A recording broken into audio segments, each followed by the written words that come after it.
المسجد لله تعالى الفاتحة بإقراء الكتاب الناصرية إلى أرواح والدينا ووالديكم وأمواتنا وأمواتكم وأموات المسلمين خصوصا روح الحبيب عبد الله بن علي بن محمد الحداد وعلى ما نواه أهلنا وأسلافنا وأولنا صالحا أن الله أدخل نيتنا في نيتهم وعملنا في عملهم وعلى هذه النية وكل نية صالح من الخير الدنيا والآخرة وإلى حضرة النبي محمد صلى الله عليه وسلم الفاتحة.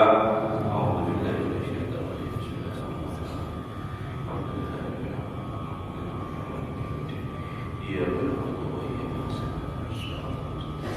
الله الرحمن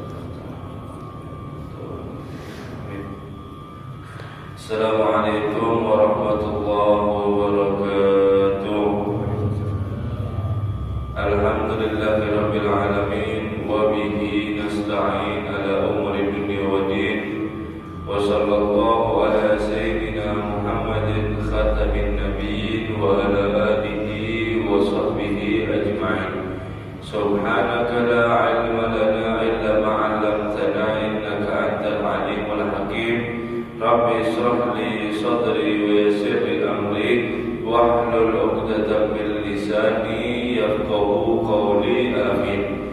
Wala haula wala quwwata illa billahil aliyyil azim. Amma ba'd.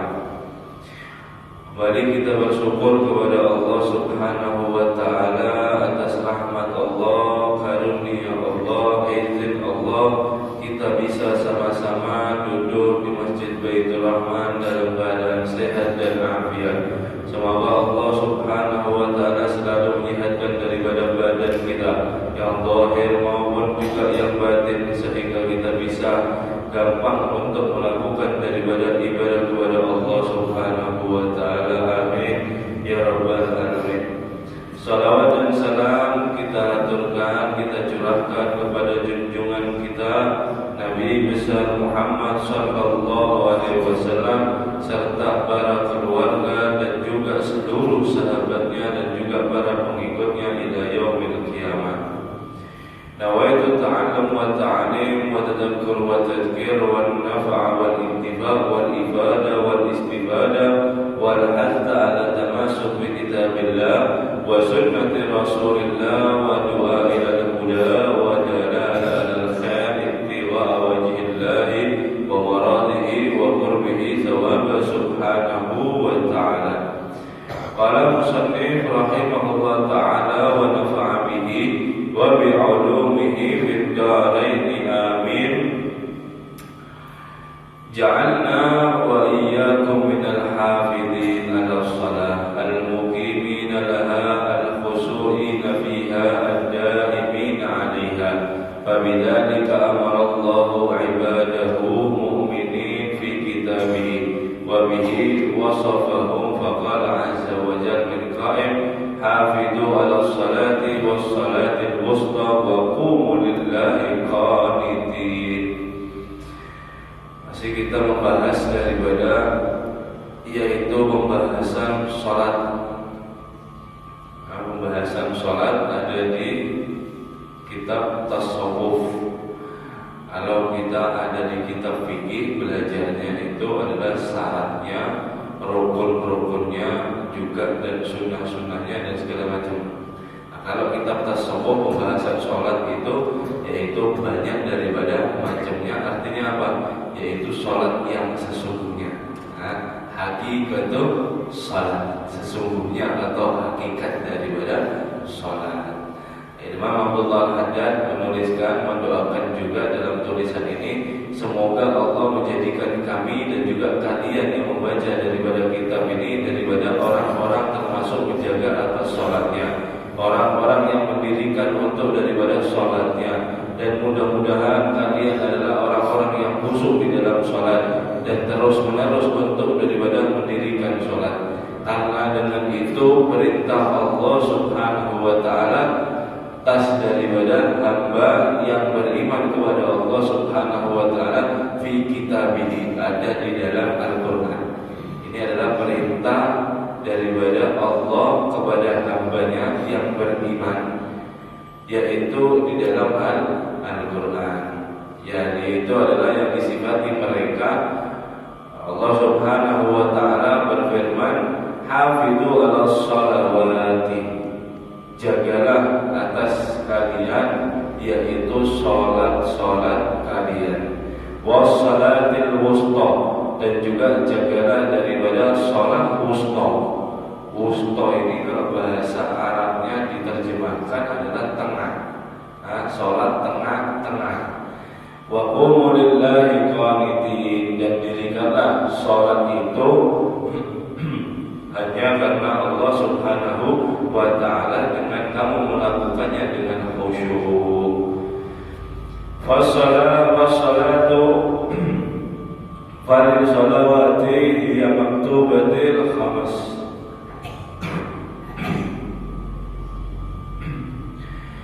Salat yaitu yang tertulis atau yang kita ketahui ada 5. Hafidhu ala sholawat, jagalah atas kalian atas sholat kalian jamak. Yaitu yang tertulis ada 5. Yang fardu ain, yaitu zuhur, asar, maghrib, isya, dan subuh. Fatilka hiya sholawat allati la yusa'u ahadan minal muslimin taraka syai' minha fi hali min ahwali madama ya'qil walau balagha bihi azza wal marad illa aqsar ghayatihi. Salat tadi itu zuhur, asar, maghrib, isya, subuh, itu adalah salat yang mau tidak mau atau boleh tidak boleh harus diketahui daripada setiap orang muslim satu persatu, daripada syarat-syaratnya, daripada rukun-rukunnya, daripada bersucinya kitab thaharahnya, bersucinya wudunya bagaimana, syaratnya, rukunnya, harus dia ketahui daripada setiap satu orang muslim. Dan ini tidak ada rukhsah atau tidak ada keringanan apapun untuk dia menjawab saya tidak tahu. Tidak. Apalagi dia hidup ada di sekitar daripada ada ulama, ada pesantren, ada daripada majelis ilmu. Yang dimana yaitu yang tidak boleh untuk meninggalkan daripada sholat itu dalam keadaan min ahwali madama yakil, keadaan apapun selama dia ada masih berakal. Balik, dia mukallaf, sudah balik, mencapai daripada balik, kemudian berakal. Selama dia akalnya berfungsi, maka dia ada tuntutan wajib daripada sholat. Walau balagha bihi ajzi wal marad, meskipun sudah sangat mencapai atau daripada sangat ajiz, sangat kesusahan, sangat tidak mampu, wal marad, dan juga daripada sakit, illa aqsal ghayati, sampai daripada titik terakhir dia, selama akal itu masih bekerja, maka wajib ada tuntutan dia untuk daripada sholat. Beda kalau puasa. Puasa ketika kita sakit, terus kemudian kita berobat kepada dokter, dokternya bilang, oh Pak, sampai ini tidak boleh puasa dulu, harus minum obat sehari 3 kali. Nah, kalau ada tuntutan daripada dokter seperti itu, maka kita boleh saja untuk tidak berpuasa. Nanti dikodoi setelah keluar daripada Ramadan.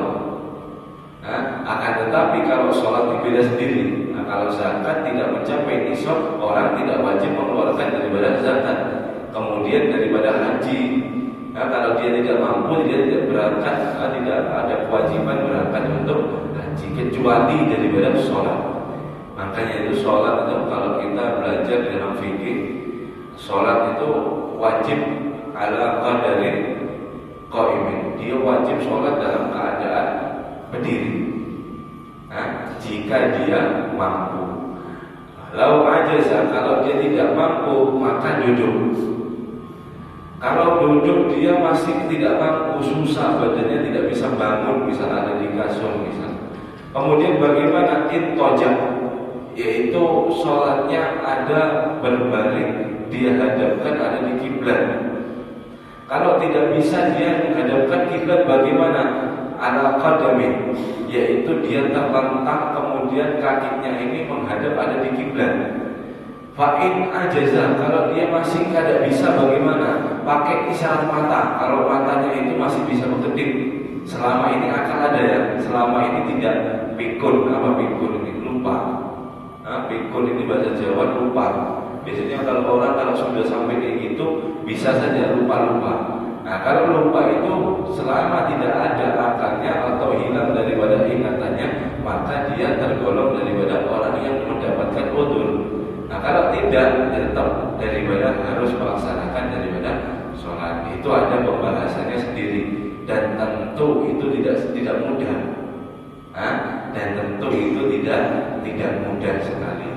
Makanya itu ada pembahasannya sendiri, yaitu bagaimana ketika ada najis, yaitu bagaimana ketika tayammum, yaitu bagaimana ketika wudhu dan lain-lain. Itu ada di pembahasan daripada kitabul fikih. Alhasil sholat ini selama dia mempunyai daripada akal dan juga dia balik, maka wajib untuk mendirikan daripada sholat. Kemudian wassalatul wusta, dan sholat tengah. Tadi hafidhu ala sholawat, jagalah atas kalian atas sholat-sholat kalian, dan juga sholatil wusta, yaitu sholat wusta, sholat tengah-tengah. Imam Abdullah Al-Haddad menulis di sini ialah asar, yaitu sholat di waktu asar yang disebutkan oleh Allah dalam Al-Quran ini adalah sholatul wusta, itu adalah sholat asar.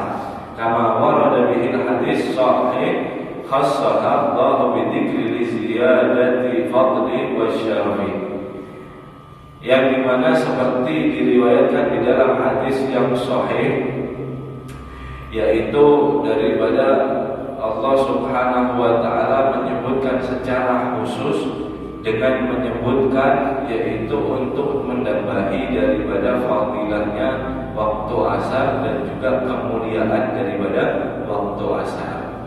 Jadi Allah Subhanahu wa ta'ala di dalam firman-Nya itu hafidhu ala sholawat, jagalah atas kalian sholat-sholatnya, wa sholatil wusta, ditambahi khusus, yaitu dan bil khusus.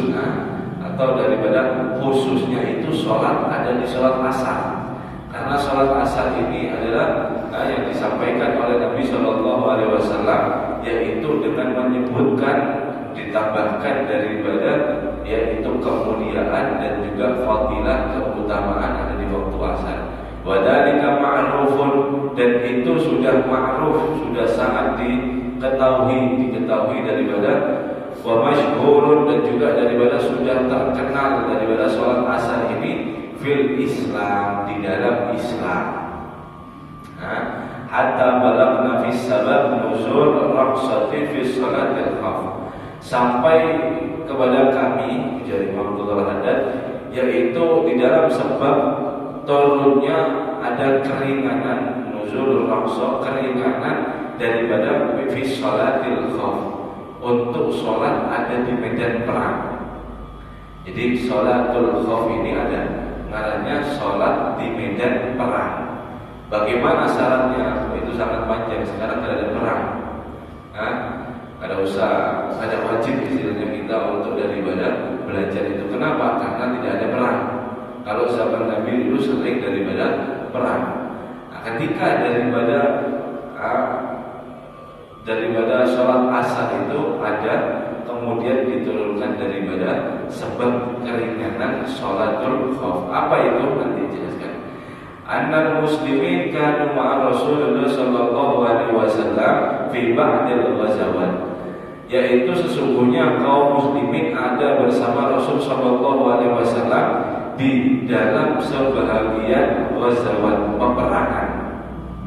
Jadi tengah-tengah perang ada di salah satu peperangan. Fa shalla bihim alaihi salatu wassalam sholatan dhuhri ala wajhil ma'bud, dan maka Nabi Shallallahu Alaihi Wasallam dan juga mereka para sahabatnya melaksanakan mendirikan daripada sholat duhur atas ala wajhil ma'mul, yaitu atas biasanya, atas kebiasaannya daripada mengerjakan sholat. Jadi ada sholat duhur, jadi waktu perang kemudian sholat duhur ada di waktu duhur. Kemudian wakana musyrikuna qariban minhum yarawnahu, dan ada itu orang-orang musyrikin, orang-orang yang musuhnya Nabi, musuh daripada Islam, orang-orang musyrikin, yaitu sangat dekat terhadap kaum muslimin tadi itu, wayarawih, dan juga melihat mereka melaksanakan daripada sholat. Falamma faraghu min sholati qala ba'dul musyrikin. Nah, ketika daripada selesai sholat daripada mereka kaum muslimin ini, maka berkata sebagian orang musyrikin, "Law aghirtum 'alaihim wa hum fi sholatihim la asbatumuhum." Ujar orang musyrikin ketika itu dekat medan perangnya, posisinya, kemudian di waktu zuhur melihat semua itu sholat mengikuti daripada Rasulullah Shallallahu Alaihi Wasallam, dan jaraknya sangat dekat daripada kaum musyrikin, kemudian mengintai orang kafir ini, orang musyrik. Kemudian mereka ini sebagian orang musyrik mengatakan, kalau kita menyerang atas mereka, di dalam mereka ini sholat, niscaya kita akan daripada menang. Kenapa? Karena mereka mendahulukan daripada sholat, tidak mungkin akan dibatalkan gara-gara dia takut dibunuh. Orang Islam itu seperti itu. Jadi kita ketika mereka sholat, kita akan menyerang, maka kita akan menang. Karena sebagian orang sholat itu ditaruh daripada senjatanya, pedangnya ditaruh, rompi daripada bajanya itu ditaruh, pakai daripada gamis, pakai daripada imamah. Sebagian seperti itu. Maka berkata faqala baqiyatul musyrikin, berkata sebagian juga daripada orang musyrikin. Jadi setelah ngomong seperti itu, kalau kita menyerang maka kita akan menang. Kemudian bagiannya bilang lagi, inna lahum ba'da hadha salatan hiya ahabba ilaihim min abaihim wa abnaihim, yakni asar. Berkata sebagian orang musyrikin, sesungguhnya untuk mereka ba'da hadhihi shalah, setelah daripada sholat ini di waktu zuhur jam 12 jam 1, setelah daripada sholat ini sholatan, yaitu ada sholat lagi, yang dimana sholat tersebut setelahnya daripada sholat ini, yaitu sholat asar, setelah daripada sholat zuhur, itu lebih dicintai atas mereka min abaihim, daripada abah-abah mereka, daripada bapak-bapak mereka, wa abnaihim, daripada anak-anak mereka, yaknu sholatil asar, yaitu adalah sholat asar. Fanazala Jibril, maka datang Jibril alaihi salatu wassalam ala Rasulillah sallallahu alaihi wasallam bis sholatil khauf. Kemudian setelah daripada orang musyrikin berunding seperti itu, datanglah turun malaikat daripada Jibril alaihi salatu wassalam kepada Rasul sallallahu alaihi wasallam, yaitu memberikan daripada keringanan sholat ada di peperangan. Fandur kaifa shara, maka lihatlah bagaimana jadinya fadl ala hadhihi salat ahli asar ma'luman hatta musyrikin.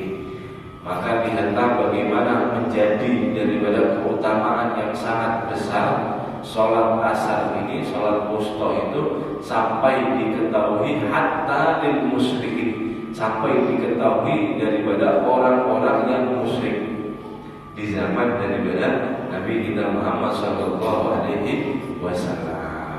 Makanya itu kalau daripada sebagian ulama-ulama kita, asar adalah waktu utama dia untuk menambahi daripada kekhusyuannya, menambahi daripada kehudurannya, dan seterusnya. Kenapa? Karena itu disebutkan secara khusus dan juga daripada Allah Subhanahu wa ta'ala. Kemudian qala ta'ala, berkata Allah, berfirman Allah Subhanahu wa ta'ala, munibina ilaih,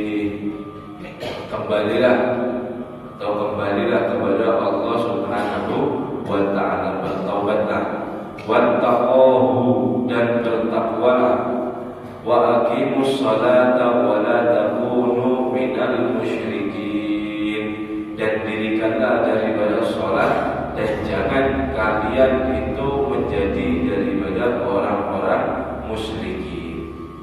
Munibin, Allah Subhanahu wa ta'ala sebelum daripada aqimus sholat mengatakan atau berfirman, yaitu dirikanlah sholat, sebelumnya Allah mengatakan munibin, kembalilah kepada Allah, yaitu fal inabatu hiya rujuk ila Allah. Maksudnya daripada inabah, kembali, rujuk itu adalah kembali kepada Allah Subhanahu wa ta'ala. Artinya apa? Bertaubat. Bertaubatlah kepada Allah Subhanahu wa ta'ala dengan taubat yang bujur-bujur. Sebelum melaksanakan sholat menghadap daripada Allah, kita hendaknya untuk daripada selalu bertaubat.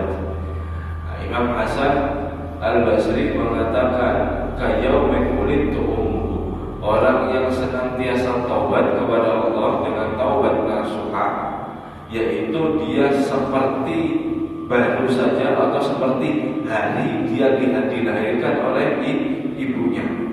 Maksudnya apa? Habis semua dosa-dosanya kalau dia daripada bertaubat dengan taubat yang benar. Bagaimana taubat yang benar itu? Bagaimana taubatun nasuha itu? Bagaimana? Tidak susah daripada caranya. Imam Basri mengatakan yaitu ada 4 caranya. Orang itu dikatakan daripada taubat nasuha. Yang pertama yaitu nadab bil qulub. Dia selalu daripada ada penyesalan, yaitu ada di hati atas apa yang dia sudah lakukan atau apa atas dia yang mempunyai daripada dosa. Kenapa?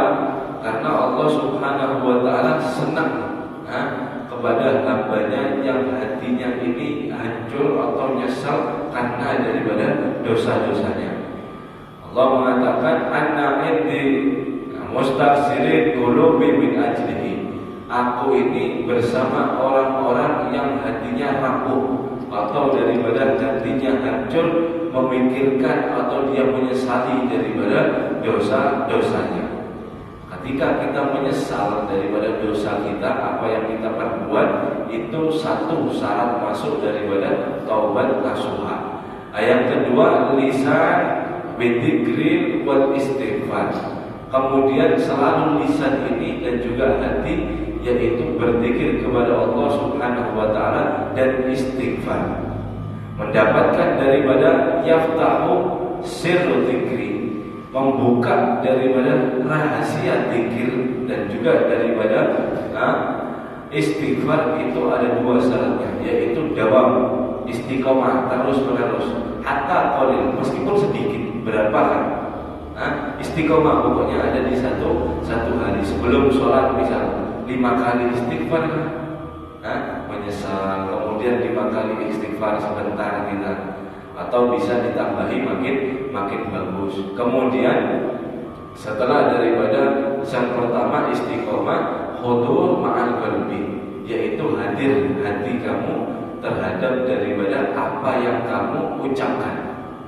Astagfirullah, ingat daripada dosa dan juga sekaligus menyesal, maka kita akan mendapatkan daripada sir, yaitu rahasia daripada zikir tersebut. Yang ketiga adalah tarku bil jawarih, meninggalkan daripada anggota badan. Apa kita yang sudah lakukan, kita jauh-jauh daripada itu tersebut, daripada anggota badan yang dohir kelihatan. Misal, kenapa ulun ini masuk daripada maksiat lagi? Kenapa ulun terpeleset daripada maksiat lagi? Bisa. Atau daripada meninggalkan kefarduan, kewajiban. Kenapa ulun ini? Karena ulun kumpul sama fulan, karena ulun di sini berkawan sama fulan, maka kita wajib untuk meninggalkan daripada perkumpulan itu. Kenapa? Karena itu membawa daripada madarat. Ketika kita berkumpul, kita terpeleset daripada hawa nafsu dan akhirnya kita ada di maksiat tersebut. Kita berkawan daripada ini fulan, kemudian kita masuk daripada perkara apa yang dimurkai oleh Allah. Maka tarkul bil jawari, meninggalkan daripada anggota badan. Yang keempat, wa'du bin nafsi, yaitu janji kepada diri sendiri untuk tidak mengulangi daripada hal tersebut. Ketika empat ini nyambung daripada hamba atau seseorang, Imam Hasan al-Basri mengatakan orang ini sudah dihitung daripada taubat nasuha. Artinya apa? Yang disebutkan oleh Allah Subhanahu wa taala, munibina lahu. Kembalilah orang itu, hamba itu kepada aku. Karena taubat ini adalah salah satu yaitu yang harus selalu diperbaharui. Hatta aulia, meskipun autad mereka itu selalu mempunyai yaitu sifat inabah, rujuk ila Allah, kembali kepada Allah Subhanahu wa taala. Imam Dinnun mengatakan orang awam sama orang khos, orang-orang yang khusus, artinya orang yang memiliki kedudukan yang sangat tinggi di sisi Allah Subhanahu wa taala, mereka ini selalu harus daripada inabah, yaitu kembali kepada Allah. Akan tetapi bedanya daripada orang yang awam, itu dia kembali kepada Allah karena dia melakukan daripada satu maksiat. Dia melakukan kesalahan, dia meninggalkan kewajiban, maka dia kembali kepada Allah Subhanahu wa taala untuk bertobat, untuk diampuni. Nah, kalau orang-orang yang khusus itu rujuk ilallah minal ghaflah, daripada lalai kepada Allah Subhanahu wa taala. Jadi para wali, para aulia, para orang-orang soleh memang betul inabah, tapi inabahnya mereka, kembalinya mereka kepada Allah karena mereka itu lupa. Lupa bagaimana? Ada contohnya daripada kisah ini di kitab mana lupa. Ada seorang orang soleh yang dia itu dibuka sudah hijab daripada mukasyafah.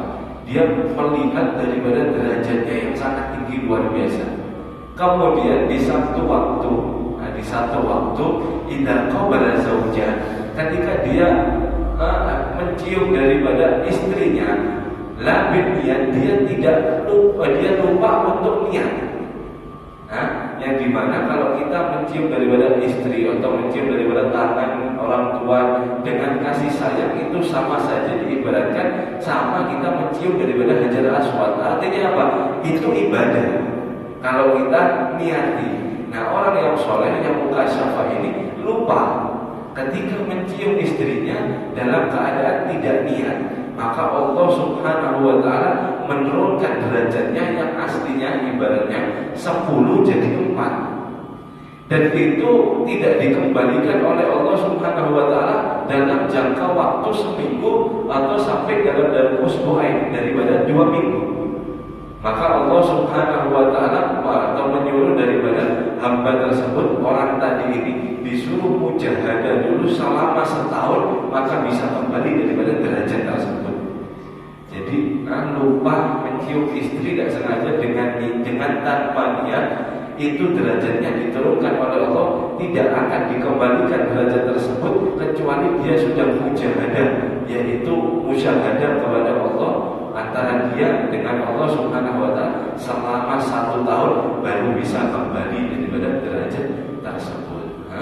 Itu adalah daripada orang-orang yang saleh. Alhasil, jangan kita bosan untuk bertobat. Karena setan pernah mengatakan kepada Allah, qala wa 'izzati wa jalalik ya Rabbi, demi kemuliaan dan keagungan Engkau wahai Tuhanku, la abragha ahwaini ibadik ma damat arwahuhum fi ajsadihim. Aku, kata setan, tidak akan pernah henti-hentinya dan bosan-bosannya untuk daripada menggoda hamba-hambamu selama ada roh mereka di dalam daripada jasadnya. Meskipun sampai mati baru saya selesai untuk daripada menggoda. Artinya manusia ini selalu untuk daripada godaan. Makanya jangan untuk sekali-kali kita tidak meskipun sering terpeleset, jangan kita kapok untuk bertaubat. Kemudian Allah Subhanahu wa taala mengatakan, qala rabbi wa 'izzati wa jalali la azulu aghlilahum ma istighfari. Demi kemuliaanku dan juga daripada keagunganku, aku tidak akan henti-hentinya, yaitu tidak akan aku ini berhenti untuk mengampuni daripada hamba-hambaku selama hambaku itu tadi meminta ampun kepadaku. Jadi meskipun kita daripada sering terpeleset kembali dan kembali, itu adalah perintah Allah Subhanahu wa taala, al-munibina ilaihi, kembali kepada Allah Subhanahu wa taala. Wa taqwa, dan juga takwa adalah min khasyatillah, yaitu takut kepada Allah Subhanahu wa taala. Wal iqamah lis-shalah ya ityanu biha ala wajhi alladhi amara Allah bihi, dan juga mengandirikan daripada sholat itu adalah mengerjakan dengan sholat tersebut atas daripada cara yang Allah Subhanahu wa taala perintahkan daripada syariatkan. Jadi alhasil yaitu kesimpulannya ada 3 pelajaran ini, yaitu selalu inabah, kembali kepada Allah Subhanahu wa taala, dan juga selalu takwa. Artinya takwa, takut kepada Allah Subhanahu wa taala. Takwa juga tidak repot, tidak. Takwa, hakikatul takwa, Imam Ghazali mengatakan hakikatnya takwa itu adalah Allah yaraka maulaka idza nahaka. Hendaknya Tuhanmu tidak melihat di satu tempat, yaitu ketika tempat itu ada larangan bagi daripada Allah Subhanahu wa taala. Allah melarang daripada satu larangan, dan ketika Allah melihat kamu tidak ada di sana. Allah yaraka maulaka idza nahaka wa an la yafqaduka idza amaraka. Dan hendaknya ketika Allah Subhanahu wa taala memberikan daripada perintahnya, maka hendaknya kamu tidak kosong ada di sana. Ada hakikatul takwa. Ini adalah hakikatnya takwa. Jadi mau tergolong daripada hakikat takwa ketika kita melakukan daripada satu kelakuan, kita melihat. Ketika daripada kita lihat ini apa yang kita lakukan, oh saya diperintahkan oleh Allah Subhanahu wa taala untuk sholat subuh. Ketika kita daripada sholat subuh berjamaah di sini, kemudian talibul ilmi mencari daripada ilmu, ini adalah salah satu yaitu perintah Allah Subhanahu wa taala. Dan kita alhamdulillah sekarang tidak kosong daripada perintah Allah. Dan juga kemudian kita ada di satu larangan, kemudian Allah Subhanahu wa taala melihat daripada larangan tersebut, meninggalkan daripada sholat atau daripada melakukan maksiat, dan sekarang alhamdulillah kita tidak ada di larangan tersebut. Artinya apa? Artinya duduknya kita sudah hakikatul takwa menurut Imam Ghazali. Duduknya kita sekarang ini adalah hakikat, yaitu hakikatnya daripada takwa seperti ini. Tidak kosong ketika Allah memerintahkan satu perintah, melihat hambanya ada diperintahkan untuk sholat, untuk mencari daripada ilmu dan seterusnya, maka Allah melihat ada kita di sana. Ketika Allah melarang dan kemudian Allah ketika melihat kita tidak ada di sana, ini adalah hakikatul takwa. Yang ketiga, wa aqimus shalah, dirikan daripada sholat, yaitu mengerjakan sholat itu atas cara yang Allah Subhanahu wa taala syariatkan kepada Nabi kita Muhammad, kemudian baru kepada daripada umatnya. Maka sempurna daripada orang tersebut. Wallahu a'lam bishawab.